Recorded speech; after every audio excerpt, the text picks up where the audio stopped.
함께 읽도록 하겠습니다. 여러분, 이 세상에 수많은 소리가 있습니다. 그리고 어떤 한 소리가 한번 음파로 발생이 되면 그거는 없어지지 않고 전 우주를 떠돌아다닌다고 합니다.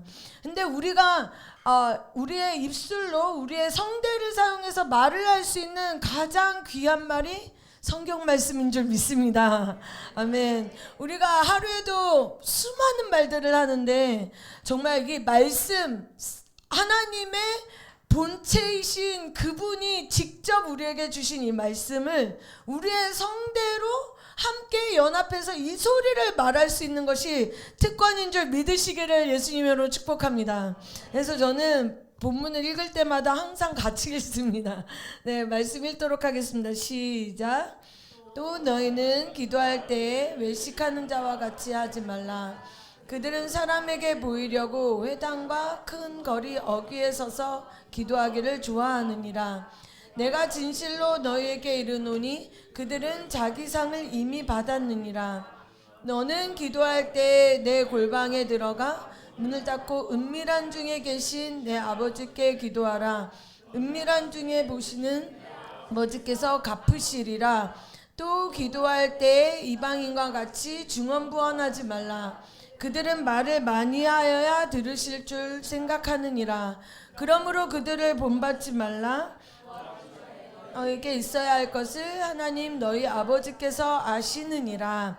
그러므로 너희는 이렇게 기도하라. 하늘에 계신 우리 아버지여, 이름이 거룩히 여김을 받으시오며 나라가 임하시오며 뜻이 하늘에서 이루어진 것 같이 땅에서도 이루어지이다. 오늘 우리에게 일용할 양식을 주시옵고 우리가 우리에게 죄 지은 자를 사하여 준 것 같이 우리 죄를 사하여 주시옵고 우리를 시험에 들게 하지 마시옵고 다만 악에서 구하시옵소서. 나라와 권세와 영광이 아버지께 영원히 있사옵나이다. 아멘. 아멘. 여러분, 이제 어제 제가 3시간 기도를 해야 됩니다 이렇게 도전을 드렸습니다. 제가 이제 많은 교회들을 다니면서 여러분 3시간 기도를 해야 됩니다 라고 말씀을 드리면 그 중에 몇 분은 저에게 찾아오셔서 이렇게 말씀하십니다. 저는 하나님께 하고 싶은 말을 다 하고 나도 30분이면 끝나는데 어떻게 합니까? 이런 얘기를 하시는 분들이 계십니다. 근데 여러분, 성경에서 봤을 때 성경은 네가 하고 싶은 말을 다 하는 게 기도다라고 말해 있는 본문이 전혀 없습니다. 우리가 기도를 할 때도 성경에서 제시한 대로 기도를 하는 것이 중요합니다. 성경에서 네가 하고 싶은 말 다 하는 게 기도다 이렇게 돼 있는 게 없고, 물론 우리는 그분의 자녀이고 하나님은 우리 아버지이기 때문에 우리가 속상한 것도 얘기할 수 있고 자녀로서 아버지에게 할 수 있는 모든 말을 할 수 있습니다. 그렇지만 그것은 여전히 어린아이의 단계에 머물러 있는 기도가 될 것입니다. 그러니까 마치 자녀가 이제 부모랑 대화를 할 때 어렸을 때 꼬마일 때 얘기하는 차원과 성장해서 말하는 차원이 달라집니다. 꼬마일 때는 그냥 부모님한테 와서 한다는 소리, 나 이거 필요해, 엄마 배고파 밥 줘, 엄마 나 화장실 가고 싶어요, 아니 애기는, 특히 아기는 자기가 원하는 대로 그냥 울면 엄마가 알아서 다 해주잖아요. 이런 것처럼 자기가 원하는 것, 내 필요 중심을 얘기하는 것은 아직은 어린아이 수준일 수밖에 없는 것입니다. 그리고 이제 여러분, 기도라는 것에 대해서 생각해 볼 때 이 기도는 기독교에만 있지 않습니다. 불교에도 있고, 그리고 하다못해 무당들도 기도하고, 기도라는 신께 나아가는 이 행위 자체는 모든 종교에 있습니다.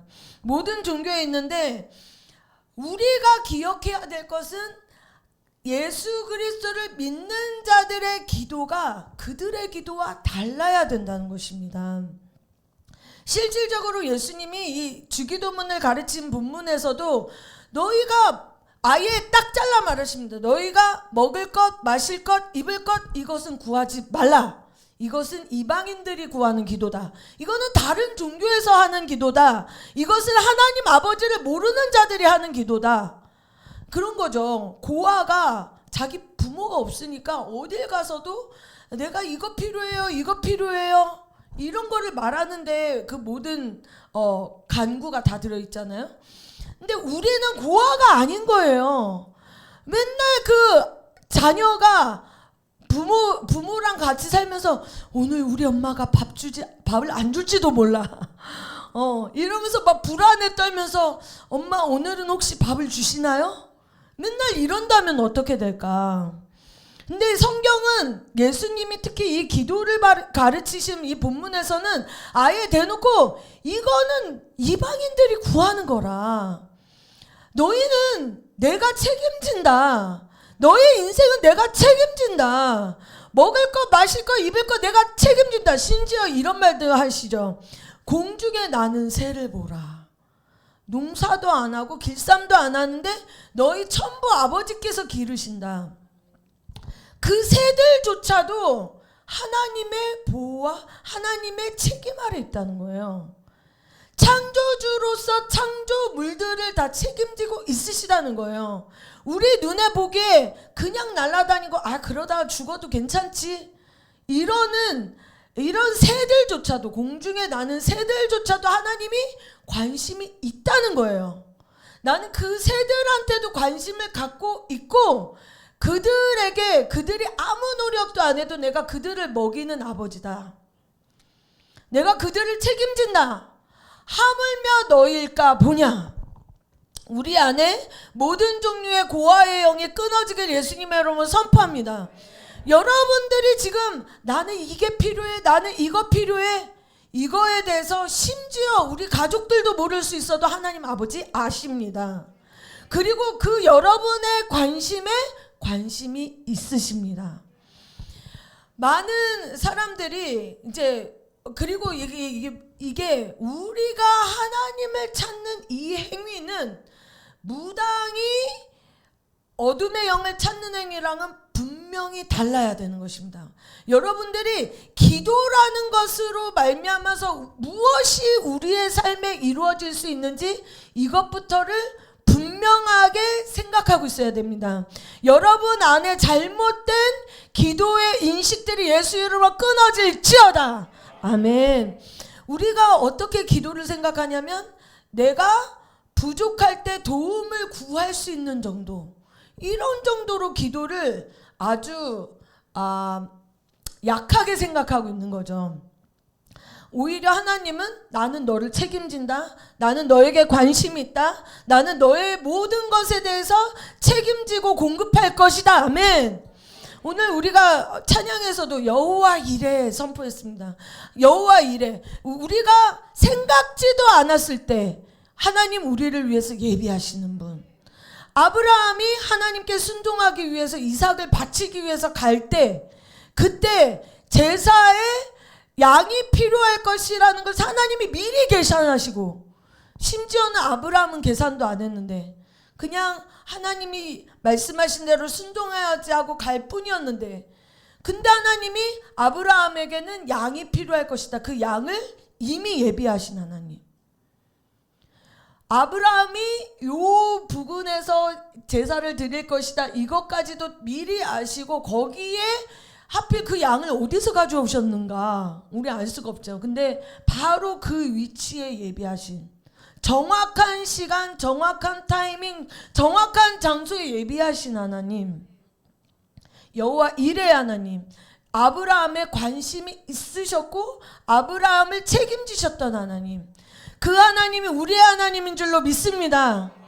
우리가 걱정을 하지 않아도 됩니다. 심지어 예수님이 이렇게 말하셨죠?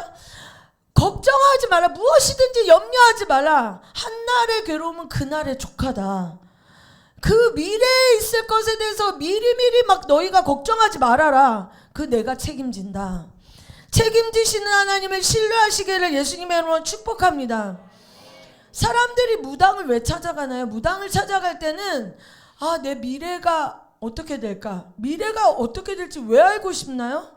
망하지 않기 위해서 어떻게 하면 내가 망하지 않을 수 있을까? 어떻게 하면 내가 어려움을 당하지 않을 수 있을까? 이런 근본적인 불안을 해소하기 위해서 무당을 찾아갑니다. 그럼 무당이 답이 있습니까? 없습니다. 다 새빨간 거짓말입니다. 왜냐하면 미래는 결정되어 있지 않습니다. 미래는 하나님과 함께 만들어가는 거예요. 우리가 하루하루 주님을 신뢰하면서 주님과 함께 걸어가는 것의 결과들이 미래인 것입니다. 오늘 하루 하나님께 순종하면 그 순종의 결과가 미래에 찾아오게 됩니다. 이스라엘에 대해서도 하나님이 무조건 복을 약속하지 않습니다. 이스라엘에 대해서도 주님이 너희가 나를 신뢰하면 나만을 섬기면 이런 축복이 있을 것이고 너희가 나를 버리면 이런 저주의 결과가 있을 것이다. 그러므로 미래는 어떻게 되냐면 내가 하나님 앞에서 오늘 하루를 순종하면서 책임지는 삶을 살 때 하나님의 뜻이 우리의 삶 가운데 이루어지는 것입니다. 그렇기 때문에 우리의 기도의 목적도 결국은 하나님의 뜻을 이루는 것이 기도의 목적이어야 됩니다. 그러니까 이게 기도는 성공을 위한 것이 아니라 승리를 위한 것입니다. 어떤 측면에서 승리냐면 여러분들이 분명히 아셔야 될 게 기도를 많이 하면 형통할 거야. 아니요. 그렇지 않습니다. 형통으로 갈 수 있습니다. 왜냐하면 하나님이 나를 선택하는 자는 내가 반드시 책임지고 형통을 주겠다고 하셨기 때문에. 그렇지만 그거 자체가 목적이 아니라 진짜 크리스찬에서의 승리는 뭐냐면 예수님을 따라가는 것에 있습니다. 기도가 보장하는 것은 무엇을 보장하냐면 기도를 할 때 내 십자가를 지고 자기를 부인할 수 있게 되고 그 다음에 나를 따를 수 있게 된다는 것입니다. 이래서 성경에서 너희가 넓은 길로 가지 말고 좁은 길로 가라고 하시는 거예요. 이게 어려워요. 우리의 소원 자체를 갈아엎어야 되는 거예요. 어제도 말씀드렸죠. 나의 생각은 등 따시고 배부르고 아무 일도 없는 거. 주님의 생각은 사망의 음침한 골짜기로 다닐지라도 괜찮다. 해를 두려워하지 않을 수 있다. 왜냐하면 내가 너와 함께 할 거니까. 하나님은 우리가 안정감을 하나님과 함께 하는 데 두기를 원하세요. 우리의 어떤 면에서 우리의 관심이 성공에 머물러 있는 것도 이것도 굉장히 편협한 거예요. 실질적으로 예수 그리스도를 믿고 따라가는 사람으로서 가져야 될 목적이 아닙니다. 우리의 목적은 예수님 닮는 거. 우리의 목적은 예수님을 높이는 거. 우리의 목적은 예수님이 원하시는 대로 예수님을 따라가는 거. 예수님 믿는 사람에게 보장된 것은 예수님과 함께하는 게 보장되어 있는 거예요. 그 가운데 사망의 음침한 골짜기 또 통과해내고 이겨내고. 성경에 그가 아들이시라도 고난으로 순종을 배웠다 그랬어요. 순종을 배우는 거는 쉬운 일이 아니에요. 내가 내 힘으로 할 수 있는 게 아니에요. 그래서 기도가 필요한 거예요. 우리가 기도할 때 순종할 수 있고 기도할 때 주님의 뜻을 이룰 수 있고 기도할 때 이 세상의 물결을 거슬러서 연어처럼 그 모든 살이 뜯기면서 세상의 물결을 거슬러서 올라감 같이 올라갈 수가 있는 거예요. 기도 없이는 하나님의 사람답게 사는 것이 불가능합니다. 우리가 무엇을 통해서 알 수 있냐면 예수님의 삶을 통해서 알 수 있습니다. 그는 근본 본체이셨어요. 어떻게 보면은 우리보다 약간 유리한 조건이 아니신가. 예수님이 우리보다 약간 유리하지 않나 이런 생각도 하게 되는데 신학적으로 말하면 이것도 완전히 틀린 말이죠. 사실은 왜냐하면 그는 근본 하나님의 본체이셨지만 완벽한 인간이셨기 때문에 우리처럼 목마른 걸 아셨고 배고픈 것도 아셨고 우리와 성장이 같은 분이었어요. 예수님은. 근데 그 예수님도 하나님의 뜻을 이루기 위해서 수없는 기도의 시간으로 나가셨단 말이에요. 우리보다 약간은 유리해 보이는 이 예수님도 그렇게 기도의 삶을 사셨다면 우리 또한 하나님의 사람으로서 살아가기 위해선 기도해야 될 줄로 믿습니다. 기도를 하는데 기도를 어떤 기도를 할 것인가, 내가 하고 싶은 말 맘껏 하는 거, 이런 수준이 아니라 우리는 성경적인 기도를 배워야 될 줄로 믿습니다. 그래서 이제 성경적인 기도를 통해서 우리가 나의 나라를 세우는 것이 아니라 주님의 나라를 세우는 삶으로 나아가는 거예요. 여러분, 우리가 믿어야 될 것은 우리가 한 번 한 번 예배를 드릴 때, 예수님의 이름을 높일 때 예수님의 이름이 이 땅 가운데서 드러나게 될 것이라는 것입니다. 우리가 믿어야 될 것은 우리의 예배는, 살아계신 하나님을 경배하는 이 예배는 이 땅의 어둠의 진들을 무너뜨린다는 걸 믿으셔야 됩니다. 아멘. 마치 갈멜산 전투에서 엘리야가 예배를 드릴 때 거기 살아계신 하나님의 불이 임하고, 그 가운데 850명의 바알 제사장의 예배가 무너지는 일들이 있었습니다. 850명, 엄청난 사람의 숫자예요. 그러면 여러분, 우리가 알 수 있는 건 뭐냐면 우리의 한 번의 예배는 850명의 바알 제사장의 예배를 무력화시킨다. 아멘. 여기 이미 10명이 넘는 분이 계시니까 우리가 적어도 이 부산 땅에서 벌어지는 8,500개의 헛된 제사를 무너뜨리는 능력이 있는 것입니다. 할렐루야.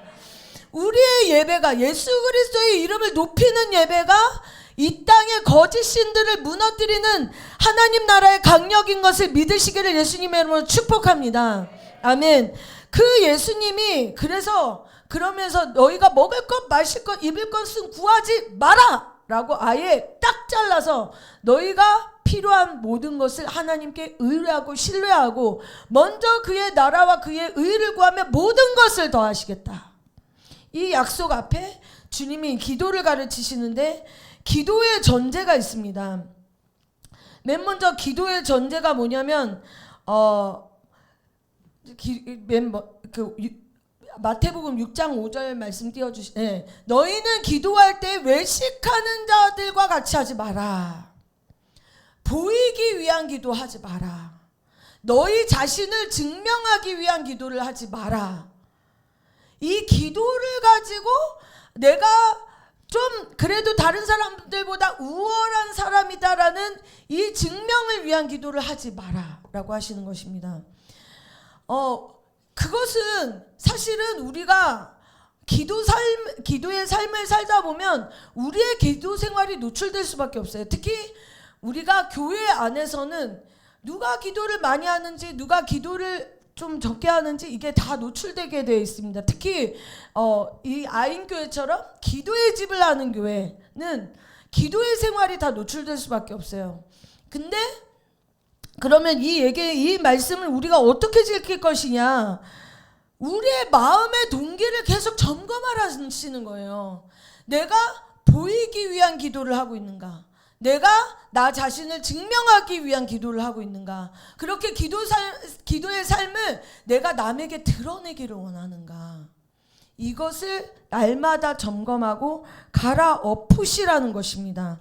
주님이 원하시는 것은 누군가에게 보이기 위한 기도, 내가 드러내기 위한 기도를 하지 말라고 하시는 것입니다. 그래서 주님의 대안은 뭐냐면 은밀한 중에 골방 가운데 나가라 하시는 것입니다. 물론 이제 기도의 집을 하는 교회들은 교회에서 지켜야 되는 기도 시간들이 있어요. 그러니까 은밀한 중에 하는 기도가 쉽지는 않을 수도 있습니다. 그런데 그럼에도 불구하고 내가 최대한 주님과 1대1로 만나는 것을 힘쓰셔야 되는 것입니다. 아멘. 제가 이제 저의 삶 가운데 주님이 이제 기도를 많이 하도록 부르셨어요. 그래가지고 제가 어제도 말씀드렸죠. 2시간 기도 끝나고 3시간 기도, 3시간 끝나고 또 2시간 기도, 막 이런 하루에 7, 8시간 기도하는 날들이 굉장히 많았어요. 굉장히 많았는데 그렇게 기도의 삶을 살고 있었는데, 이제 제가 다니던 교회가 있었어요. 그 당시에 주님이 어떤 교회로 가라고 해서 거기에 순종해서 이제 그 교회를 다니기 시작했는데, 그 교회는 개척교회였어요. 개척교회였고 이제 저에게 사례비를 줄 수가 없었어요. 그 전에는 제가 전도사로 사역하면서 사례비를 받고 그걸로 살았는데, 이제 그때 제가 그 개척교회로 들어갈 때 제가 너무 걱정이 됐어요. 하나님, 저 개척교회는 저에게 사례비를 줄 수 없는데 나는 이제는 뭐 먹고 사나요? 그랬더니 주님이 너도 제가 이렇게 그 전에 제가 대학교 때 제가 좀 멋있는 기도를 한번 했었어요. 뭐 어떤 기도를 했냐면, 주님께, 주님, 저는 주님께 고용되겠습니다 이러면서 주님이 주시는 만큼 일을 하고 주님이 주시는 만큼 받고 그렇게 살아가겠습니다. 이런 굉장히 멋있는 기도를 하고, 그리고 그것에 대한 결과는 멋있지는 않았습니다. 근데 제가 그 개척교회를 선택할지 말지 이걸 고민하는 그 무렵에, 너가 나에게 고용되겠다고 하지 않았냐, 너도 네 믿음의 선배들이 경험했던 까마귀 공급이라는 거를 경험해 봐야 되지 않겠냐 이러시는 거예요. 맞잖아요. 그래가지고 동의가 되는 거예요. 맞네. 그래가지고 제가 개척교회에 들어갔어요. 들어가고서는 진짜 그 까마귀 공급을 받기 시작했는데, 까마귀 공급의 특징이 있어요. 첫 번째, 언제 올지 모른다. 근데 오기는 꼭 와요. 오기는 꼭 오는데 언제 올지는 모른다. 성경에는 뭐 그 까마귀가 오전에 오고 저녁에 오고 뭐 왔다고는 하지만 뭐 몇 시에 올지 모르고, 어쨌든 오긴 와요. 그리고 내 취향대로는 안 온다. 그 까마귀 공급의 특징은 내 취향대로는 오진 않는다. 근데 오긴 온다. 필요한 대로 오긴 온다. 그리고 까마귀 공급의 특징은 아주 넉넉하게는 오진 않는다. 필요한 만큼은 오는데 넘치게 오지는 않습니다. 그러니까 여러분 생각해 보세요. 까마귀가 그 부리로 음식을 들어봤자 얼마나 들었겠어요. 그래도 어쨌든 엘리야가 그때 굶어 죽지 않은 걸 보니까 필요한 만큼은 공급이 됐다. 이걸 알 수 있습니다. 어쨌든 제가 그래가지고 이제 그 교회 안에 들어갔는데, 그 교회는 이제 인원이 많지 않다 보니까 한 70여 명 정도였어요. 인원 그 정도였는데, 그래서 그때 그 교회 목사님은 예배가 끝날 때마다 이렇게 기도 사역을 해줬어요. 근데 이제 그날의 메시지가 제가 기억에 나는데, 그날의 메시지가 막, 여러분 기도를 해야 됩니다. 막 저처럼 제가 여러분들에게 말하듯이 막 기도를 해야 됩니다. 기도를 해야 됩니다. 막 이제 이런 메시지를 하셨어요. 그러고서 이제 기도 사역이 시작됐는데, 그 당시에 제가 그 개척교회에 들어가서 막 이런저런 실수도 있고 이러면서 엄청나게 날마다 그 담임 목사님한테 혼날 때였거든요. 근데 이제 여러분 기도를 해야 됩니다. 그러고 기도 사역을 시작했잖아요. 그러니까 제가 그 당시에 7, 8시간 기도하고 있었잖아요. 그래가지고 제가 마음이 뿌듯했어요. 드디어 칭찬을 듣겠지 막 이러면서, 착하고 충성된 종아 뭐 이런 말 정도는 듣지 않을까 막 이러면서 이제 기도 사역을 기다리고 있었어요. 근데 이제 제 차례가 됐어요. 목사님이 이제 제 머리에 딱 손을 얹으시면서, 딸아, 너는 기도를 많이 한다고 착각하지 마라. 와, 그때 충격, 막 나의 착각이 우르릉 창창 이러면서 막 완전히 이제 깨지는 거예요. 근데 무슨 말이지? 이게 무슨 말이지? 나는 지금 7, 8시간 기도하고 있는데 무슨 말이지? 막 이랬어요. 근데 이제 그 다음에 이분이 뭐라고 하시냐면, 딸아, 네가 기도를 많이 한다고 착각하지 마라. 네가 내 앞에 1대1로 있는 시간이 얼마나 되냐. 그러니까 제가 늘 기도 그룹에서 2시간 기도 모임, 3시간 기도 모임, 늘 기도 그룹에서는 기도를 하는데, 하나님께 1대1로 기도하는 시간은 그 당시가 제가 이제 신대원을 다닐 때, 신학대학원을 다닐 때였거든요.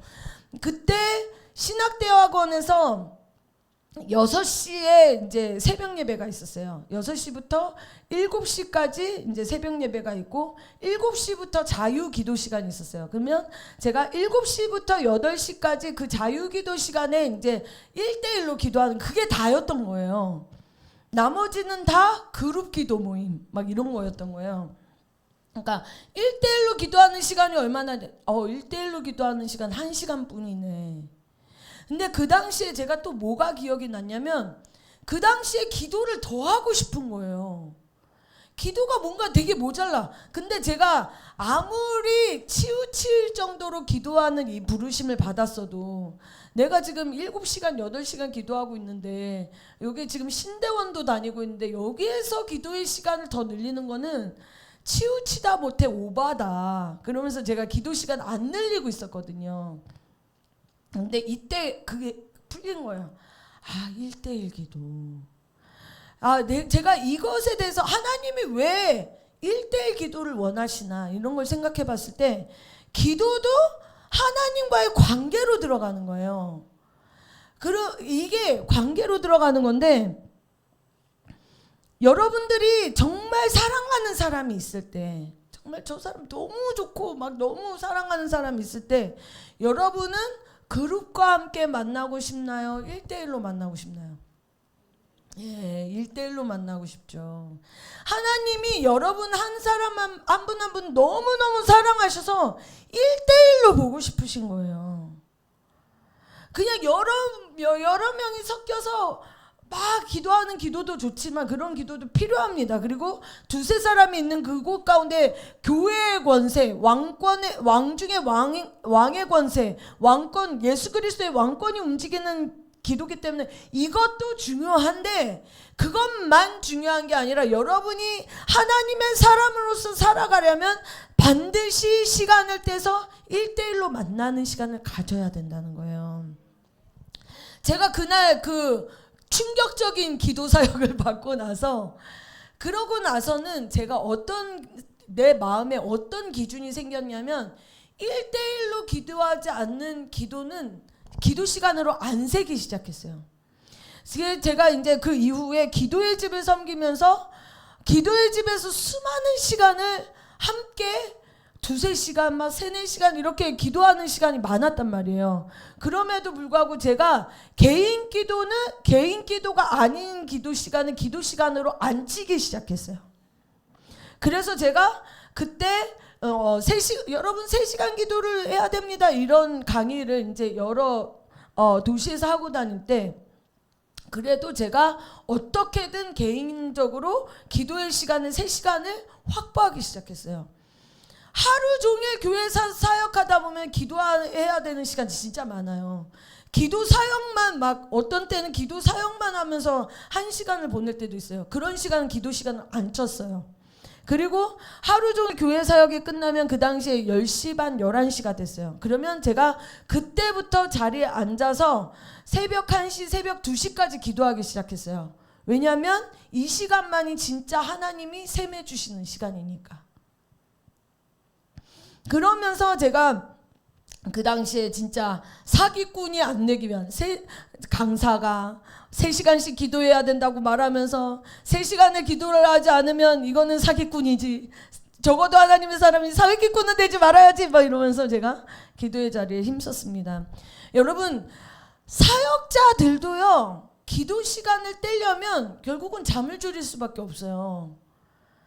여기에 많은 분들이 전도사님 목사님 저는 3시간이나 기도할 수 있는 시간이 전혀 나지를 않습니다. 그러면 제가 잠을 줄이세요. 이렇게 말씀을 드립니다. 성경에 보면 우리가 그리스도 예수의 좋은 군사가 돼야 된다고 말을 합니다. 근데 제가 이제 미국에서 군대에 계신 분의 얘기를 들었는데 미국 군인으로서 어려운 게 딱 한 가지밖에 없다는 거예요. 먹는 거?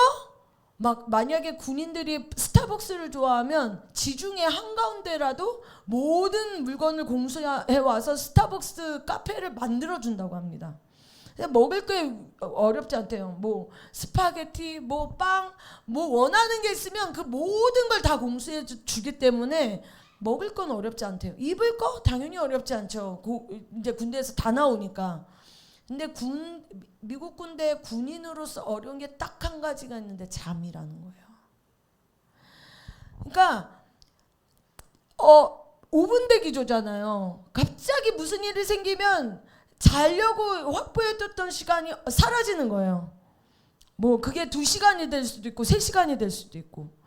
결국은 미국 군대의 군인으로서도 좋은 군사가 되기 위해서는 잠을 포기해야 된다는 거예요. 그러면서 이제 우리가 그리스도의 예수의 좋은 군사가 되기 위해서 뭘 포기해야 되느냐? 잠을 포기해야 된다. 이런 얘기를 하시더라고요. 3시간 기도를 할 시간이 없다라고 생각하신 여기 계신 어떤 분들, 네, 잠을 주시기를 예수님의 이름으로 축복합니다. 네, 그렇게 해서 하나님 앞에 1대1로 나가시는 시간을 확보하시기를 축복합니다. 이게 그거는 내 말이 아니라 제 말이 아니라 여기 나와 있잖아요. 너는 기도할 때 골방에 들어가 문을 닫고 은밀한 중에 계신 내 아버지 앞에 1대1로 나가라. 제가 그게 알았어요. 이제 1대1로 나가는 시간을 확보하면서 왜 이 회중기도 안에서도 하나님의 임재를 느낄 수 있고, 때로는 이 회중기도 안에서 함께 기도할 때 돌파도 경험하고, 이런데 왜 1대1 기도를 하나님 원하실까? 사람마다 좀 다를 수는 있는데요, 한 사람만 더 있어도 사람이 긴장이 있어요. 그러니까 하나님만 신경 써야 되는데 옆에 있는 이 사람을 신경 쓰는 레이더가 아무리 무심한 사람도 조금은 작동을 하게 된단 말이에요. 왜 1대1로 하나님 기도하길 원하시냐? 너의 레이더를 온전히 나한테만 집중해다오. 그리고 하나님 앞에서의 무장해제 있잖아요. 내가 아무한테도 말할 수 없는 어떠한 것도 하나님 앞에는 다 얘기할 수 있잖아요. 근데 한 사람만 있어도 그게 제한된다는 거예요. 그게 하나님 앞에 모든 것들을 무장해제시킬 수 있는 하나님과의 1대1 시간을 확보하시기를 예수님의 이름으로 축복합니다. 아멘. 그런 다음에 이제 주님이 또 말씀하세요. 또 기도할 때 이방인들과 같이 중언부언하지 말라. 그들은 말을 많이 하여야 들으실 줄로 생각한다. 중언부언의 기도가 뭘까요? 중언부언의 기도는 한마디로 마음이 담기지 않은 기도. 이게 중언부언의 기도입니다.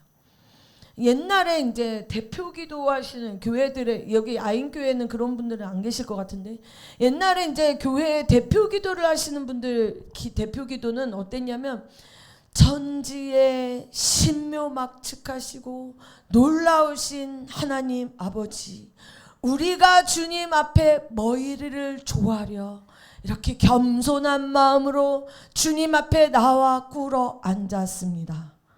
굉장히 필요 없는 어떤 미사역가 많이 들어가는 거죠. 이런 기도하지 말라는 거예요. 천지의 신묘막측하시고 이런 말을 할 때 그 단어 하나에 이 사람의 마음이 정말 담겨 있나. 하나님 아버지, 내가 주님을 원해서 주님 앞에 나왔습니다. 마음을 담긴 기도를 하라는 거예요. 때로는 말이 반복될 수도 있어요. 반복된다고 그게 중언부언은 아니에요. 예를 들어서 이런 거죠. 한 물에서 누가 수영치다가 갑자기 발을 헛디뎌가지고 물에 빠져들어가요. 물에 빠져들어가는데 이제 옆에 보트가 지나가요. 살려주세요. 분명히 커뮤니케이션이 됐어. 내가 지금 물에 빠져가고 있고 죽어가고 있고 내가 살려달라고 말하는 걸 저 사람이 들었어. 살려주세요. 말 한 번이면 좋게. 저 사람 알아들었어. 살려주세요. 이걸로 끝날 수 있는 사람이 있나요? 반복하게 되는 거예요. 사람 살려. 분명히 저 사람 나를 받고 내가 사람 살려라고 말 한마디를 했을 때 그걸 알아들었음에도 불구하고 살려주세요. 때로는 하나님 앞에 나와서도요, 우리가 진짜 죽을 것 같을 때 살려주세요, 주님. 살려주세요. 이 한마디만 1시간 내내 반복할 수도 있어요. 그렇지만 그 말 한마디 한마디는 내 마음, 내 중심이 담겨 있는 기도인 거죠. 이런 기도는 중언부언 기도가 아닌 것입니다. 예전에 이제 우리 한국교회 권사님들, 아마 박호중 목사님 오셨으니까 그 얘기했을 거 아시지요 갖고 막 밤을 새시는 거예요. 아시지요 갖고. 근데 그게 중언부언의 기도인가요? 아니에요. 그 말 한마디에 이 권사님의 모든 기도가 담겨 있는 거. 그럴 때 있어요. 말을 반복할 수도 있습니다. 하나님 앞에서. 중요한 건 그게 마음이 담겨 있는 기도냐 아니냐입니다. 우리가 여기 계신 분들도 다 거의 방언 기도를 하실 것 같아요. 근데 방언 기도를 하다 보면 방언 기도에서도 진짜 돌파의 기도로 나가려면 우리의 마음의 시선이 하나님께 고정되어 있어야 됩니다. 고린도전서 14장에 보면은 바울이 내가 마음으로도 열매 맺고 영으로도 열매 맺는 기도를 하겠다 이런 말을 해요. 우리가 방언 기도를 할 때도 여러분이 아시잖아요. 방언 기도를 막 하면서 이제 좀 배고프네. 김치찌개를 끓이기 시작하는 거예요. 이제 냉장고에서 김치를 이렇게 꺼내서 이렇게 싹싹 썰고 이제 스케줄을 짜는 거예요. 여러분 그런 기도는 중언부언의 기도인 거예요. 내가 입으로는 라라라라라 이러면서도 내 마음은 전혀 하나님께 향해 있지 않은 기도, 이런 기도로는 마음으로 열매 맺는 기도까지 나갈 수가 없습니다. 이 사람의 기도는 성장할 수가 없어요. 제가 우리 교회가 이제 기도의 집을 시작하면서 이제 어떤 권사님이 계셨냐면 그분이 저녁 7시면 교회를 와요. 그리고 그분은 새벽 예배가 끝나고 집에 가셨어요. 네, 기도를 진짜 많이 하는 분이었어요. 근데 제가 그분을 보면서 야, 저분은 저렇게 기도를 많이 하는데 왜 기도가 하나도 성장하지 않을까? 제가 다 맞지는 않겠지만 기도를 어느 정도를 하다 보면요, 기도 소리만 들어도 저 사람이 어느 정도 깊이 있는 기도에 나가는지 아닌지 이게 이제 좀 들리기 시작해요. 기도만 들어도 저 사람의 기도가 어느 정도로 지금 성장했구나 이런 게 들리기도 해요. 제가 다 맞지는 않겠지만, 제가 느낀 느낌이 다 정답은 아니겠지만, 근데 그분의 기도를 제가 들었을 때 날마다 그 제자리에 맴맴 도는 것 같은 거예요. 다람쥐 쳇바퀴 돌듯이 한 자리에 계속 맴맴 도는 느낌이 드는 거예요. 왜 저럴까? 왜 그럴까? 저분 진짜 기도를 많이 하시는 분인데 왜 그럴까? 기도 소리도 제가 흉내냈었어요. 이거를 밤새 하고 계신 거예요. 왜 그럴까? 그러니까 말하자면 저의 어제 그 설명에 의하면 시동만 거는 거예요. 계속 라라라라라라라라라라 막 이러면서 막 속에서 불이 쏟아지는 이 기도까지 이렇게 전진돼 나가야 되네. 라라라라라라 이러고 끝나는 거예요. 왜 그럴까? 제가 말씀을 보다가 해석이 된 거야. 중언부언의 기도구나.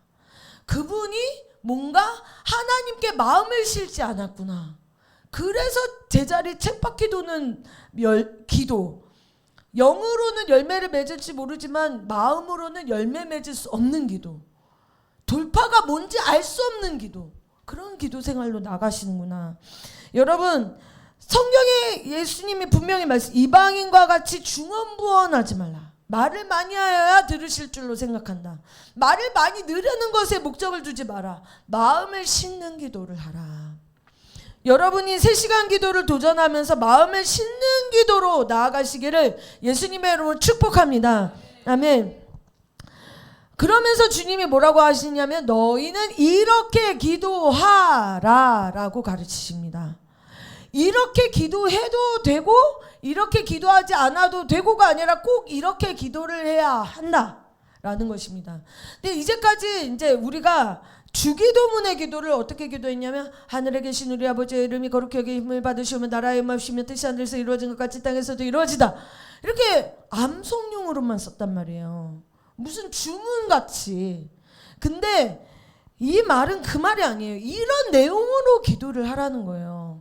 맨 먼저 하늘에 계신 아버지여 라고 시작이 됩니다. 우리가 기도를 할 때 우리의 시선과 우리의 마음이 하나님 아버지께 있어야 된다는 거예요. 근데 여기서 중요한 건 뭐냐면 하나님 아버지시라는 거예요. 높고 높으신 위대하신 하나님이신데 그 하나님이 아버지시라는 거예요. 아버지 앞에 나아가듯 기도하라는 거예요. 너희가 아버지 이러면 첫 번째 이미지는 아버지, 모든 것을 책임져 주시는 분, 나의 삶의 모든 걸 책임져 주시는 분. 아버지 이러면 내가 뭐든지 다 말할 수 있는 분, 내가 의지할 만한 분. 아버지 이러면 따뜻한 아버지. 여러분, 여기서 우리가 이제 해결해야 될 게 있어요. 해결해야 될 게. 아버지 이러면 내 마음에 벌써 좋은 아버지, 이게 딱 생각나는 분이 있는가 하면, 어떤 분은 아버지 이러니까 벌써 육신의 아버지가 생각나는 거예요. 퉁명스럽고 밥 먹었냐? 끝. 네, 여기 경상도니까 아마 뭐 어쩌고 저쩌고 오늘은 어땠니? 뭐 이러면서 막 자상하게 물어보는 아버지가 많지는 않으실 것 같은데. 네. 이제 우리의 육신의 아버지가 하나님 아버지를 만나는 것을 어렵게 할 수 있어요. 그래서 반드시 이 하늘에 계신 아버지, 정말 좋으신 아버지, 나를 향한 모든 생각이 선하신 아버지를 만나려면 육신의 아버지에 대한 분노가 제거돼야 됩니다. 그래서 반드시 여러분이 정말 진짜 진정한 기도로 들어가려면 육신의 아버지를 반드시 용서하는 시간을 가지셔야 돼요. 아버지는 여러 형태의 아버지가 있습니다. 첫 번째는 진짜 좋은 아버지가 있어요. 좋은 아버지여도 여러분, 우리가 알 수 있는 건 뭐냐면 이 아버지가, 좋은 아버지가 완벽한 아버지는 아니라는 거예요. 그러니까 반드시 이 완벽하지 않은 아버지로 인한 오해들이 우리 마음에 쌓여 있습니다. 근데 그것을, 육신의 아버지를 내가 용서를 할 때 우리 안에 있는 하나님에 대한 오해가 벗겨지면서 정말로 좋으신 아버지 앞에 나아갈 수가 있어요.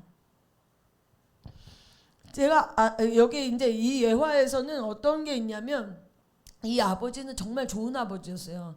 6남매가 있었는데 이 남매가 학교 나가기 전에 늘 한 사람 한 사람한테 손을 얹고 축복 기도를 해주고, 밤에는 아이들이 잠을 드는 자리에 가서 성경을 읽어주고, 이런 되게 자상한 아버지였던 것 같아요. 근데 이제 한 형제가 이 자상한 아버지를 두었는데, 근데 문제는 뭐냐면 이 아버지가 남자는 남자다워야 되고 울면 안 돼, 이런 생각을 가진 거예요. 그러다 보니까 이 형제에게는 어떤 게 생겼냐면, 내가 남자답다는 것을 증명해 보이겠어, 이런, 이제 말하자면 이 아버지에 대한 어떤 잘못된 이해 때문에 잘못된 어떤 삶의 방식이 생긴 거예요. 그래가지고 이 형제가 어떤 때는 막 얼음물에도 다이빙하고 막 한겨울에 막 이러면은 이제, 근데도 마음에 계속 공허함이 있는 거예요. 근데 그때 정말 남자는 남자다워야 되고 울면 안 되고, 이런 아버지를 용서하고 나서야 사랑의 하나님, 내가 감정적으로 내가 남자답다는 걸 증명하지 않아도 되는 하나님을 만나면서 그 형제 안에 있는 공허함이 채워졌다, 이런 얘기를 들었습니다. 두 번째 경우, 분노하는 아버지. 분노하는 육신의 아버지를 가졌을 때 내가 하나님 앞에 자꾸 혼날 것 같은 거예요. 그러니까 뭔가 가까이 하기엔 너무 먼 당신이 되는 거죠. 하나님 앞에 막 이것도 저것도 막 미주알 고주알 얘기하기보다 잘못 말하면 큰일 나, 막 이런 생각이 들고, 기도할 때도 이제 정답 같은 것만 얘기하고, 나는 너무 사탕이 먹고 싶어, 한 번쯤은 아빠 나 사탕 먹고 싶어요, 이렇게 할 수 있어야 되는데 그 말을 못 하겠는 거야. 아빠가 화낼까 봐. 그래가지고는 아빠 공부하기 위해 연필이 필요합니다. 이제 이렇게 정답만 말하는 거야. 하나님 앞에 나가서도, 하나님 앞에 가서도 내가 내 스스로 필터를 해. 하나님이 좋아할 것 같은 거는 막 얘기하고, 하나님이 좋아하지 않을 것 같은 경우는 내가 너무 말하고 싶어도 참고. 그러니까 하나님하고 자연스러운 관계가 이어지지가 않는 거예요. 육신의 아버지를 용서할 때 하나님과의 사랑의 하나님을 만나게 되면서 화를 내는 하나님 아버지가 아니라 내가 무엇을 해도 나를 용납하시는 하나님을 만날 수 있는 거예요. 그 다음에 이제 항상 멀리 서서 지켜만 보고 있었던 아버지, 이런 아버지는 뭔가 가까이 다가가기가 어려운 거예요. 그러니까 하나님께도, 하나님은 그렇지, 하나님은 살아계시지, 저 멀리에 계시지, 근데 가까이 오지는 마세요, 부담스러워요, 이렇게 되는 거예요. 하나님과의 관계 가운데서도 나도 모르게 거리를 계속 두고 있는 거예요. 어느 정도 이상은 터치하지 마세요, 가까이 오지 마세요. 편하지 않은 거예요. 하나님이 멀리 있었던 아버지, 그냥 늘 집에 가면은 왔냐 이러고 이제 TV만 보고 있고 막 이런, 나에게 전혀 관심을 두지 않았던 아버지, 나에 대해서 무관심했던 아버지를 용서해야 되는 거예요. 무관심한 게 아니라 사실은 우리 아버지들도 그렇게 사랑을 받고 자라지 못해가지고 자녀들한테 관심 있지만 관심을 어떻게 표현해야 될지 몰랐던 것일 수 있는데, 그런 아버지, 아이한테는 아빠랑 친해지고 싶은 마음이 있거든요. 근데 친할 수 없었던 것에 대한 분노가 있는 거예요. 이것을 용서할 때, 그때 내 마음의 빗장이 벗겨지면서 하나님과 친밀한 관계로 나갈 수가 있습니다. 그 다음에 이제 어려운 경우 중에 제일 어려운 그 중에 또 하나가 뭐냐면 연약한 아버지. 반대로 이제 엄마가 강했어. 근데 이제 신앙생활을 하다 보면 어떤 분들 계시냐면 하나님도 도와드려야 된다는 생각을 갖고 있는 분이 있어요. 하나님을 의지하기보다 하나님을 뭔가 자꾸 하나님을 위해서 뭔가 해드려야 될 것 같은. 근데 이런 연약한 아버지를 둔 경우에 하나님이 의지할 만한 분이라는 걸 머리로는 알지만 마음으로는 안 믿어요. 그러니까 결정적인 일들을 결정할 때 내 마음대로 다 결정해. 하나님과 의논할 필요가 없는 거예요. 하나님 연약하기 때문에. 나도 모르게 그런 잘못된 습관들이 생기는 거예요. 연약한 아버지를 용서할 때 하나님은 의지할 만한 분이구나. 내 모든 것을 털어놔도 되고 나를 든든하게 지켜주시는 버팀목이 되실 수 있는 분이구나. 이걸 만날 수 있는 거예요. 제일 어려운 경우가 부재 중인 아버지입니다. 아버지가 안 계신 경우.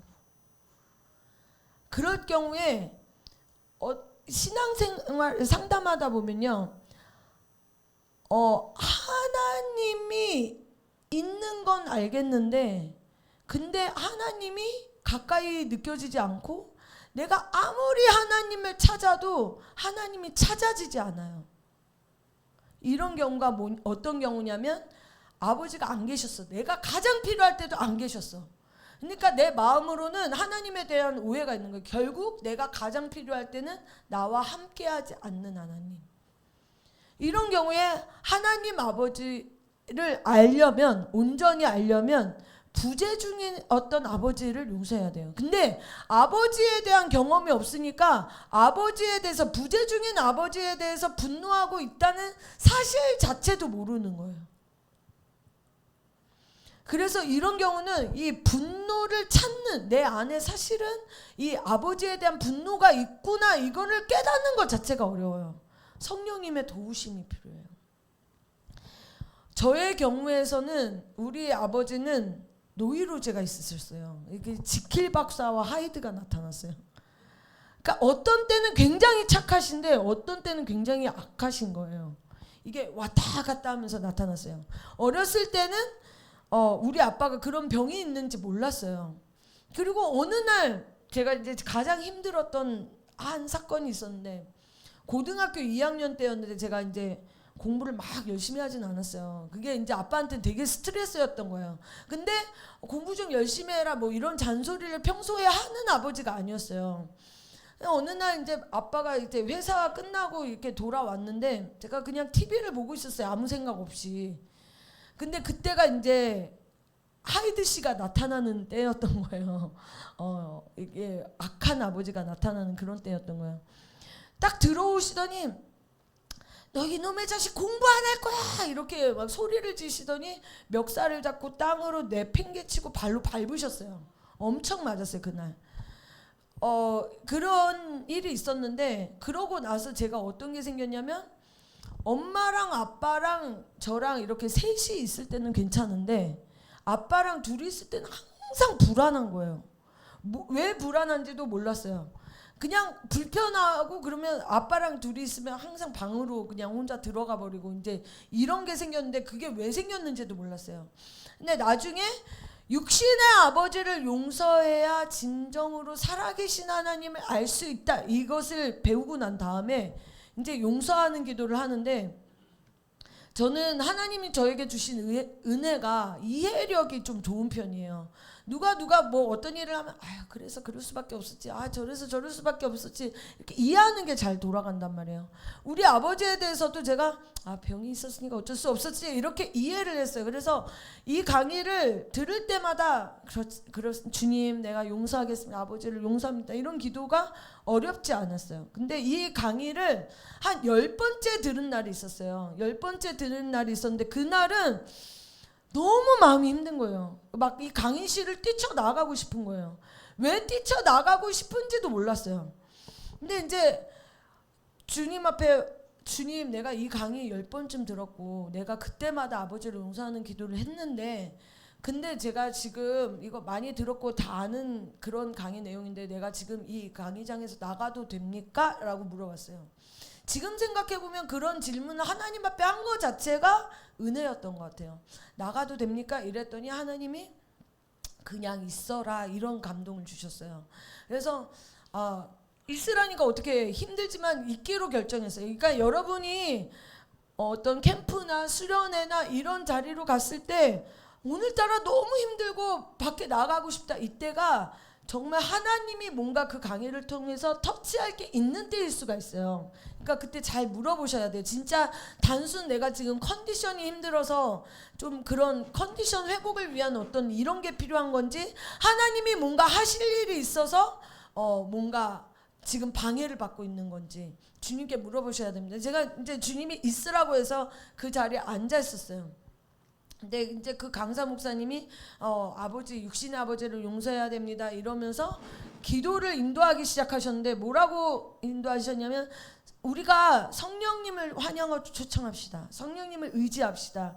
성령님 내 안에 내가 육신의 아버지를 용서해야 되는 어떤 부분이 있습니까? 물어봅시다 이러는 거예요.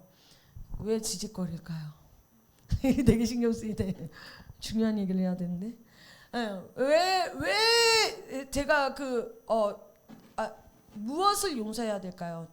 주님 육신의 아버지에 대해서 무엇을 용서해야 될까요? 이걸 이제 그 강사 목사님의 이 기도 인도를 따라서 같이 기도하기 시작했는데 그때 그 장면이 딱 떠오르는 거예요.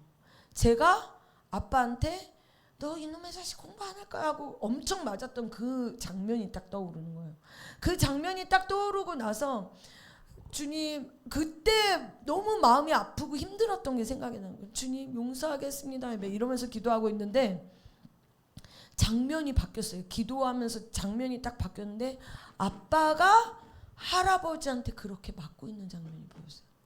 근데 그때서야 단순히 머리로 이해하는 차원이 아니라 정말 육신의 아버지를 용서할 수 있는 마음이 하나님으로부터 부어졌어요. 그러면서 제가 아빠를 진심으로 용서할 수 있는 게 생겼어요. 근데 그 전에 이해함으로 용서했을 때는 어땠냐면 하나님 내가 육신의 아버지를 용서하겠습니다. 이해함으로 용서했을 때는 그래 아빠가 뭐 그럴 수밖에 없었지 이러니까 여전히 아빠가 좋지 않고 여전히 아빠한테 가까이 가고 싶지 않고 이게 있었는데 그때 하나님으로부터 용서의 마음이 부어지고 나니까요 내 안에 아빠에 대한 경계가 녹아져 버린 거예요. 그러고서는 하나님, 내가 육신 아버지를 용서합니다 이러고 나니까 그 결과로 어떤 마음이 생기냐면, 아빠가 있어서 감사하고, 아빠가 비록 연약했지만 나와 함께 해준 게 감사하고, 하나님, 아빠라는 존재가 있어서 감사합니다. 내 억지로 고백하는 게 아니라 진짜 내 마음 중심으로부터 아빠가 있어서 감사하다는 이 고백이 영으로부터 나오는 거예요.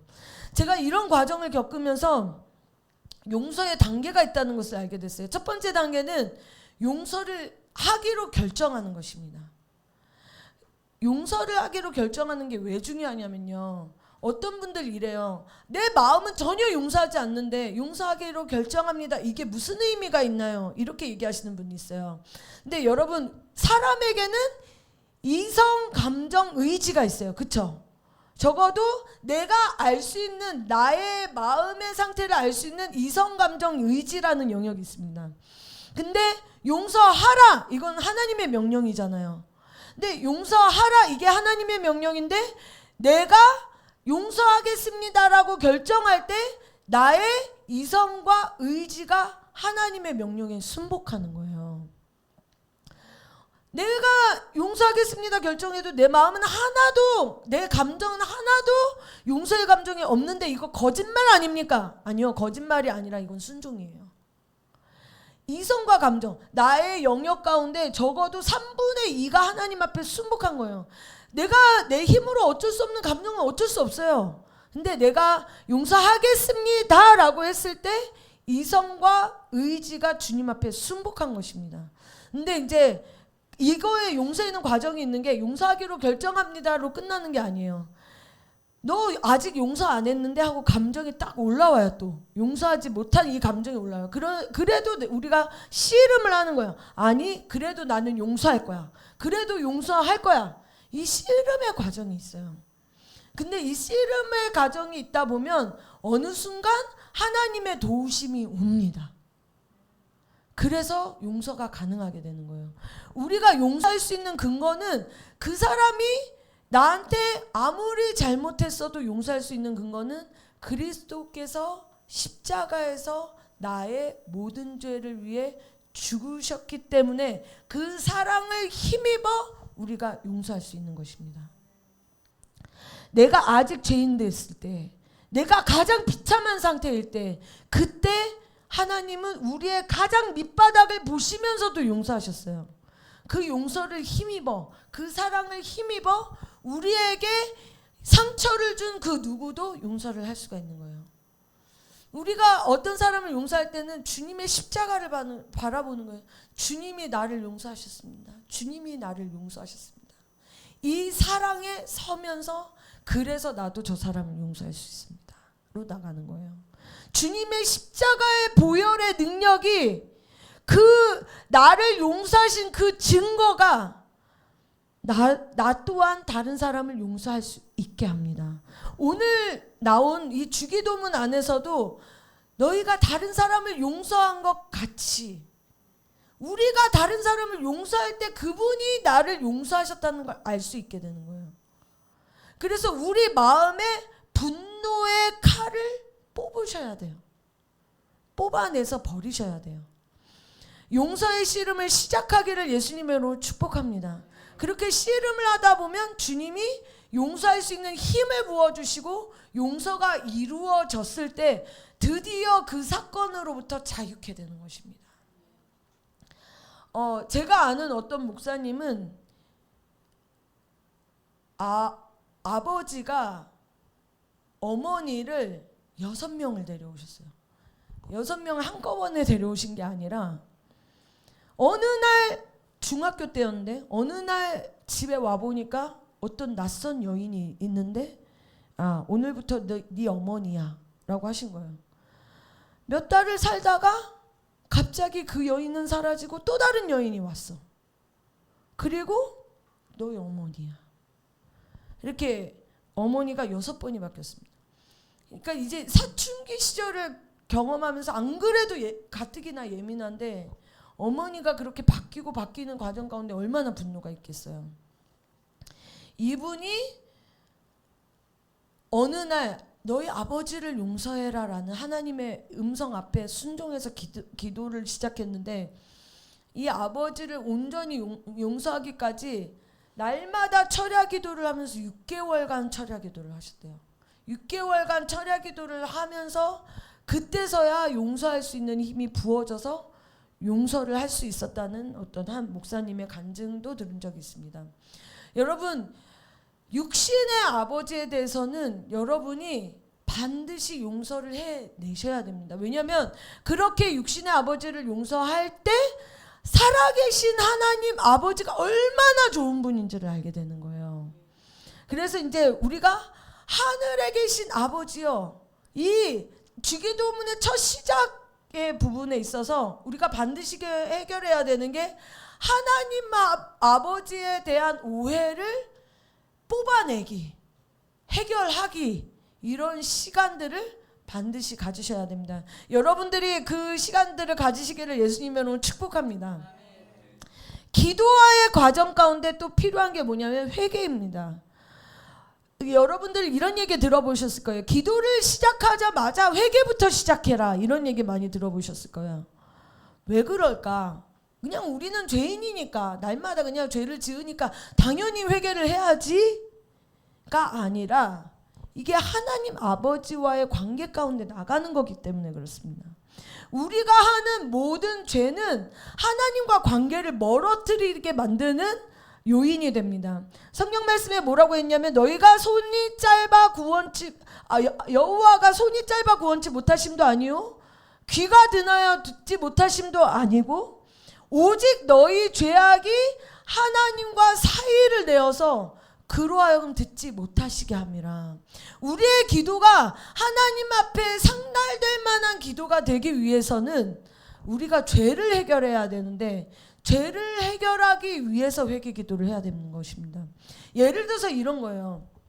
제가 진로와 관련돼서 하나님 아버지와 하나님 아버지, 육신의 아버지와 너무너무 중요한 상담을 하고 싶어. 내가 이제 어떤 대학교를 가야 되는데, 대학교를 가기 위해서는 뭐 등록금도 필요하고 이러니까 아빠랑 반드시 상의를 해야 돼서, 아빠랑 이제 오늘 저녁에는 아빠 딴 거 하지 말고 나랑 꼭 만나서 같이 식사하면서 대화를 해요 하고 이제 아빠랑 약속을 잡았어요.